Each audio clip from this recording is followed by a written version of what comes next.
பரந்தூர்ல எத்தனையோ ஏக்கர் நல்ல பசுமையான நிலம், நல்ல இன்னைக்கு விவசாயம் தொடர்ந்து நடந்துகிட்டு இருக்கிற ஒரு பூமிங்க. அங்க பரந்தூர் விமான நிலையத்தை கொண்டு வருகிறோம் அப்படின்னு சொல்றதுனாலதான் மக்கள்கிட்ட எதிர்ப்பு. இங்க எந்த திட்டங்களானாலும் அது மக்களுக்கான திட்டம், மக்கள் ஆதரவோட ஒரு திட்டம் வந்தாதான் அது வெற்றி பெறும். மக்களை எதிர்ப்பை சம்பாதித்து மக்களுக்கு விரும்பாத ஒரு திட்டத்தை கொண்டு வருவதால் என்ன லாபம் இருக்கு இந்த கவர்மெண்ட்டுக்கு தெரியல.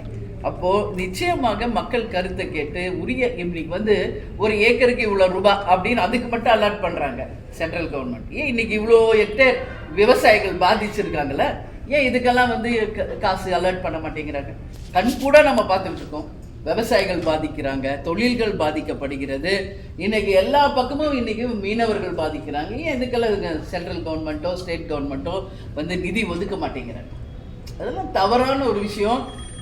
இன்னைக்கு கவர்மெண்ட் லேண்டு எவ்வளவோ ட்ரை லேண்ட் வேஸ்ட்டாக கிடக்குது.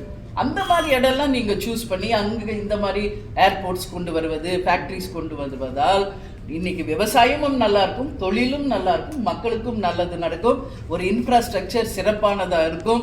எல்லா வகையிலையும் மக்கள் வரவேற்கக்கூடிய ஒரு விஷயமா